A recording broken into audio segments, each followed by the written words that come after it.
Nacido en Brasil en 1921, conceptualizó e impulsó un nuevo tipo de vínculo pedagógico.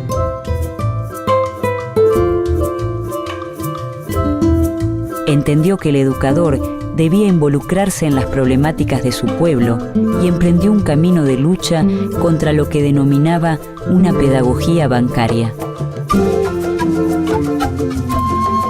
Pedagogo, escritor, político y pensador, Paulo Freire concibió la educación como una acción política capaz de liberar a los oprimidos.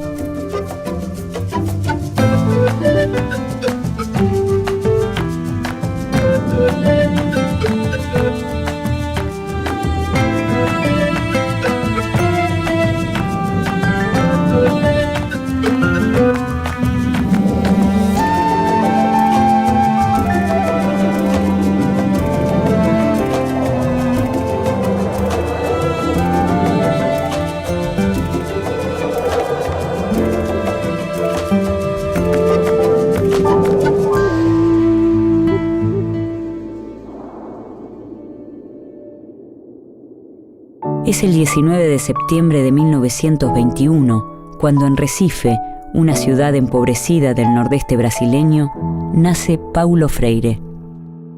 Después de una escolaridad dificultosa, a los 20 años, empieza a estudiar Derecho y a enseñar portugués en escuelas secundarias. Tiene una fuerte influencia de formación cristiana. Él estudia en un colegio católico su escuela secundaria porque es el único lugar que su mamá logra ubicarlo. Trabaja en parroquia siendo muy joven y se forma en el Instituto Superior de Estudios Brasileños, en donde hay participación de pedagogos cristianos como Teixeira, como Acevedo. Corre el año 1954 y Paulo Freire es nombrado jefe del Departamento de Educación y Cultura del Servicio Social de Industria de Recife. Al año siguiente es nombrado profesor de Pedagogía en la Universidad de Recife. Ele vai trabalhar na parte da extensão cultural do SESI, num projeto de extensão de educação de adultos. Na sequência, ele vai para a Universidade Federal de Pernambuco.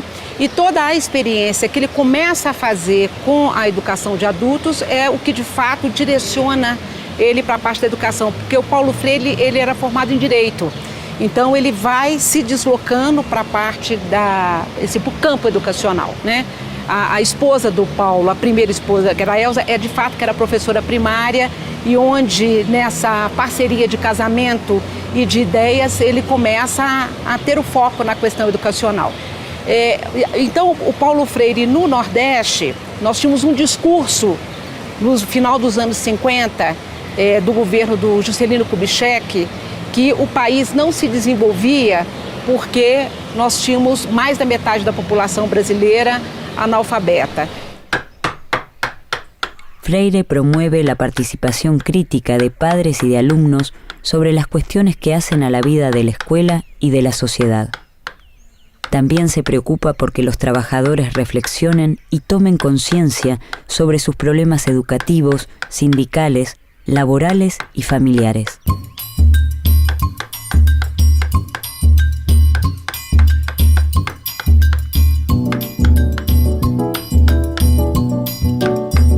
La Iglesia latinoamericana vive, a partir de la década de los 50, tiempos de fuerte militancia y compromiso con las luchas populares. En Brasil, comienza un movimiento de comunidades eclesiales de base que crece incesantemente en las décadas siguientes y frente al cual Freire asumirá un fuerte compromiso. Es el año 1960. Paulo Freire funda el Movimiento de Cultura Popular, donde amplía su concepción sobre alfabetización y educación de adultos. Eu acho que vão ter outros agregados, que é o próprio desenvolvimento dessa metodologia, né, de alfabetizar, que está articulado com toda uma reflexão local, né, da cultura das pessoas e a cultura de uma certa comunidade, e a partir de um processo de reflexão você vai pensando algumas palavras deste contexto e essas palavras que vão se transformar em palavras geradoras, elas vão se constituir como esse elemento, né, um elemento significativo de você desenvolver o processo de alfabetização. Tanto é que assim, o Paulo Freire ele é muito reduzido, né? Eles tomam o Paulo Freire apenas como um método que seria um método rápido de alfabetizar em 2, 3 meses as pessoas. O método é muito mais do que juntar sílabas, ele é muito mais um processo de conscientização, né, da sua condição numa determinada sociedade e, é claro, ele também quer ensinar as pessoas a se apoderar da leitura e da escrita como uma arma política também no cenário, né, de luta e de processos de democratização e cidadania. Freire confirma que los trabajadores se interesan por las cuestiones políticas cuando se refieren directamente a sus problemáticas y necesidades.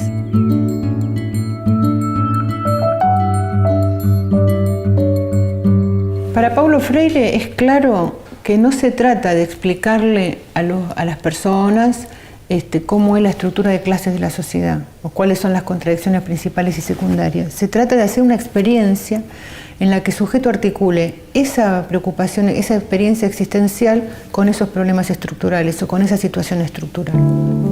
El método de alfabetización diseñado por Freire a partir de 1961 se basa en su propia experiencia en la ciudad de Anguicos, en el nordeste brasileño, donde 300 campesinos adultos son alfabetizados en solo 45 días. La obra de Freire surge en el nordeste de Brasil. A mediados de la década de los 60, la mitad de sus habitantes son analfabetos o viven en lo que Freire señala como la cultura del silencio.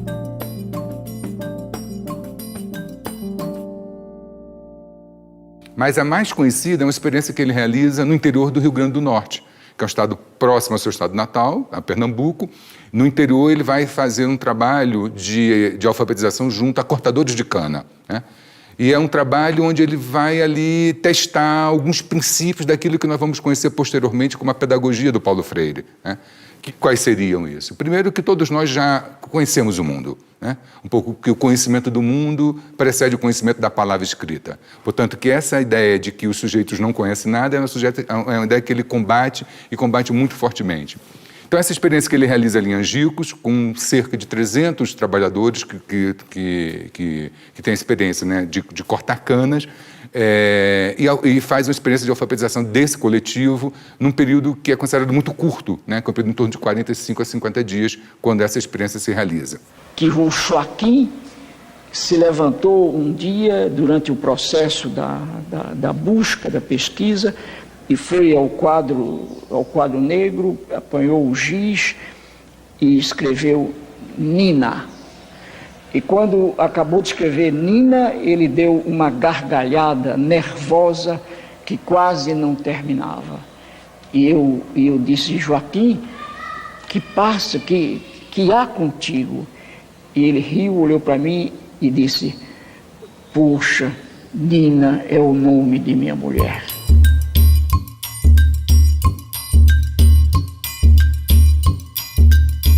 Para Freire, el universo vocabular es el conjunto de palabras con que los sujetos interpretan el mundo y contiene los temas y problemas que son significativos para los educandos. Freire sostiene que el educador debe involucrarse en los procesos históricos de los sectores populares, observando cuáles son sus universos de vocabulario. Considera que en una estructura de dominación, el lenguaje y la experiencia están alienados. Las maneras de hablar y pensar el mundo constituyen un reflejo del pensamiento y del lenguaje propio de las sociedades dominantes. Ele desenvolve, formula e elabora junto com a equipe um plano nacional de combate ao analfabetismo, que pressupunha a criação, no Brasil é um plano extremamente ousado, da criação de 20 mil núcleos, né, de alfabetização, que ele chamava Círculos de Cultura. Isso, na concepção do Paulo Freire, é uma questão muito importante, porque ele não desagrega, ele não separa, né, a ideia da aprendizagem do mundo da leitura e da escrita do universo cultural.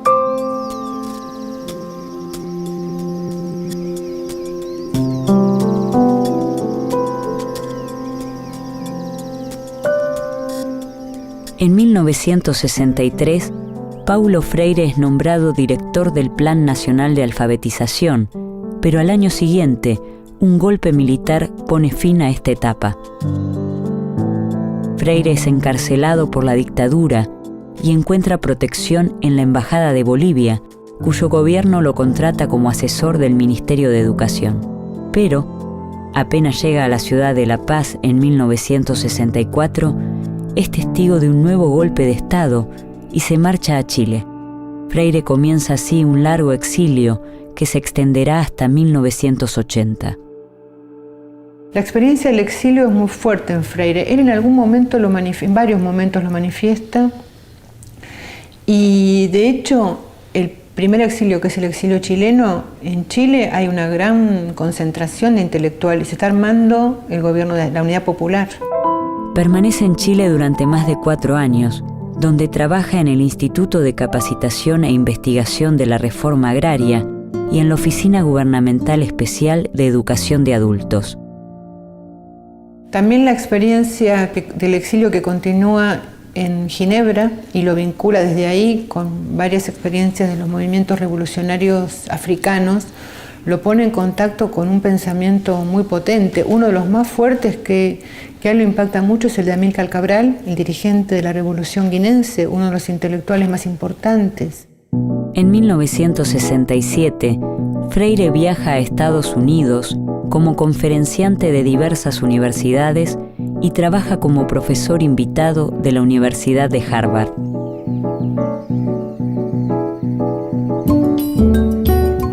Concluye la década de los 60 y Paulo Freire publica el libro Extensión o Comunicación. En él concibe la extensión de la cultura como una operación invasora, mientras que, de modo opuesto, argumenta que la comunicación de la cultura fomenta la concientización, ya que no es posible aprender si los saberes están en contradicción con las experiencias personales.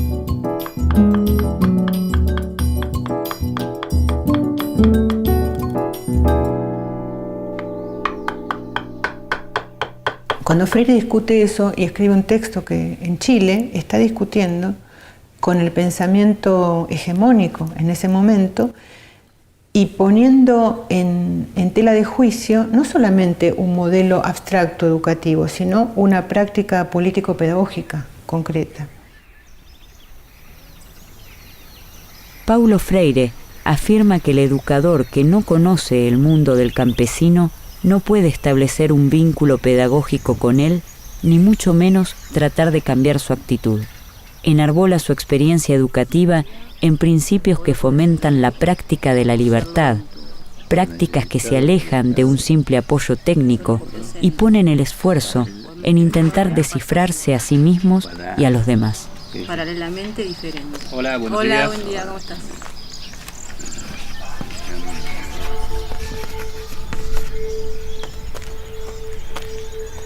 Vamos a esperar un ratito que vengan los compañeros y comenzamos la clase. Es a principios de los años 70 cuando Paulo Freire publica sus obras más famosas: La educación como práctica de la libertad y Pedagogía del oprimido. Estas son prohibidas por las dictaduras cívico-militares que asolan el Cono Sur. En La educación como práctica de la libertad, presenta una propuesta pedagógica para Brasil en la fase de transición de la sociedad agraria colonial a una sociedad independiente e industrializada. La publicación de Pedagogía del oprimido conforma un aporte latinoamericano fundamental al proceso de organización política de los sectores sociales dominados. Freire enfatiza el reconocimiento del estado de opresión como una situación de violencia y hace hincapié en la estrategia general de trabajo revolucionario con los oprimidos y no para ellos. Pedagogía del oprimido destaca el papel de la educación como una forma de política cultural e interpela a todos los trabajadores que se desempeñan en el ámbito de la educación y de la cultura. Freire resalta la relación entre diálogo y transformación. El diálogo indica un tipo de comunicación para construir la verdad, que nadie posee de manera absoluta y a la que nunca se arriba definitivamente. Expresa que existe una doble dimensión del diálogo, la acción y la reflexión, articuladas entre sí. Essa educação bancária, por Paulo Freire, ela está vinculada ao que ele chama de uma escola mais tradicional, que significa aquela que o professor sabe tudo e que o aluno não sabe nada, né? O aluno seria aquele depositário daqueles conhecimentos que seria transmitido por uma única pessoa que sabe tudo. Então, nesta relação, os alunos, né, seriam passivos e o professor ativo.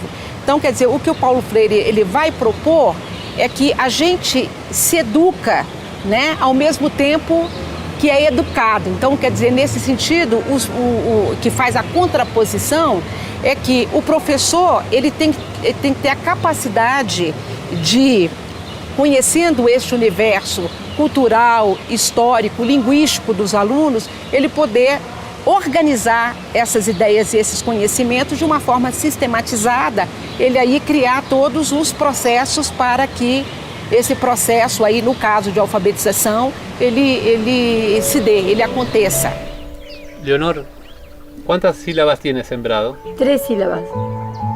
Freire opone su propuesta conocida como educación dialógica a lo que llama educación bancaria. La educación dialógica busca establecer una relación igualitaria entre educador y educando, en la que ambas partes enseñan y aprenden, ya que nadie lo sabe todo y nadie lo ignora todo. Soraya, árboles. 3 sílabas. Bien. Néstor, cansancio. 3 sílabas tiene. Muy bien. Es el año 1970.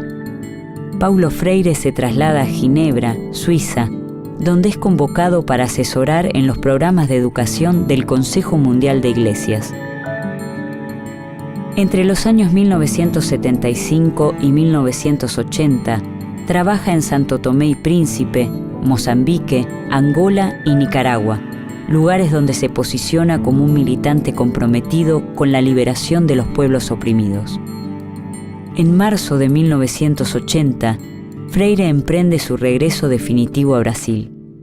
No retorno ao Brasil, ele vai também ocupar postos no magistério. Ele vai trabalhar em 2 universidades de São Paulo, a Universidade Estadual de Campinas e a PUC de São Paulo. Essa estadia na PUC ela merece um certo destaque, porque a PUC foi um dos polos, né, de resistência no campo universitário que acolheu muito dos perseguidos pelo regime militar.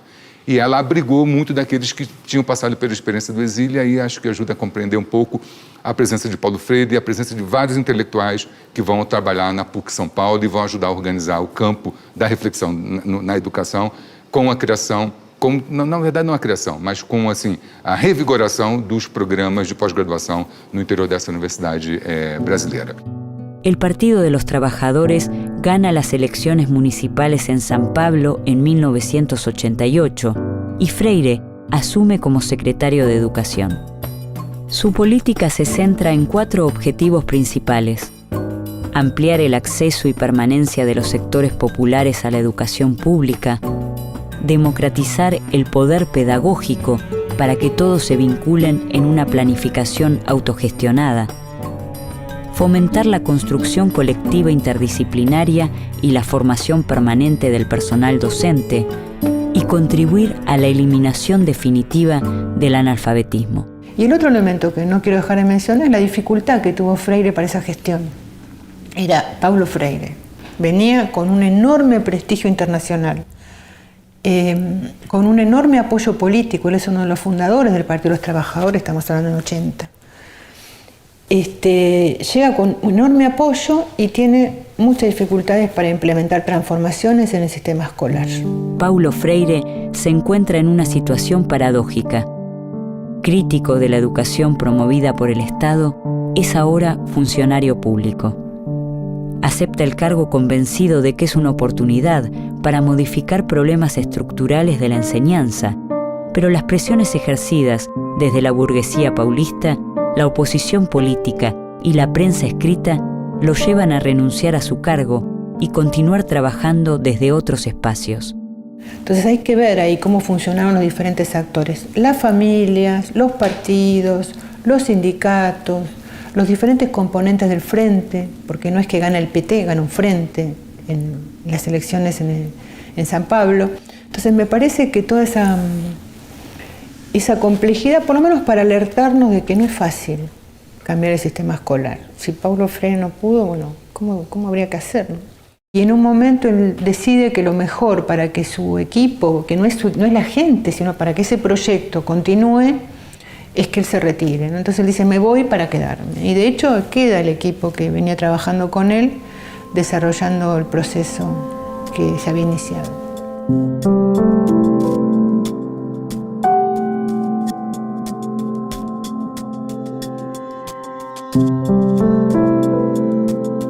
El 2 de mayo de 1997, a los 75 años, Paulo Freire muere en la ciudad de San Pablo.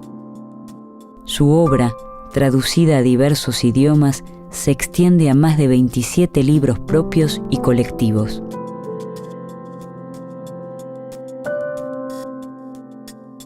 En algún momento Freire, en varios momentos, manifiesta que él está preocupado con convertirse en un mito. Y en algún momento que relata una experiencia un poco frustrante, donde la gente se va de una entrevista, es una situación complicada, dice, contento, he vencido mi propio mito y estoy contento con ello. Y junto con eso, hay una movilidad en la biografía de Freire. Si uno lo toma de manera rígida, puede decir, bueno, se transformó, porque el Freire, que en Pedagogía del Oprimido o en Educación como Práctica para la Libertad, no encontrás la palabra escuela, no encontrás la palabra profesor, termina siendo secretario de Educación del municipio de San Pablo. Entonces hay ahí un cambio importante. A mí me parece que esas transformaciones que Freire hace en las coyunturas son justamente en función de mantener la coherencia, que no es mantener la rigidez, sino ser capaz de mantener principios que se articulan de modo distinto em cada conjuntura. Então, me parece que esses princípios gerais que estão presentes nessa ampla obra do Paulo Freire, eles ainda são necessários, né, porque o nosso mundo continua desigual, o nosso mundo continua estratificado, e esse compromisso com a liberdade, a luta contra as exclusões, me parece que ainda são bandeiras que foram abraçadas pelo Paulo Freire, que ainda são bandeiras do nosso presente, portanto, a leitura e a releitura da obra do Paulo Freire pode nos inspirar, pode nos nutrir, pode fertilizar as lutas do nosso presente. Eu nunca tinha pensado nisso, mas agora que você me desafia, e talvez a minha resposta seja pouco humilde, talvez seja, eu acho que não. Eu gostaria de ser lembrado como um sujeito que amou profundamente o mundo e as pessoas, os bichos, as árvores, as águas, a vida. Freire revolucionó el glosario de conceptos pedagógicos y produjo un giro radical en el modo en que entendemos los procesos educativos. Una educación que es acción y reflexión en cada paso, en cada huella que él mismo llevó adelante en su práctica, en una lucha comprometida por la escuela pública popular, por la alfabetización, por la igualdad y la liberación de los sectores oprimidos. Paulo Freire sigue dialogando con nosotros a la hora de pensar y accionar sobre la educación y la identidad latinoamericana.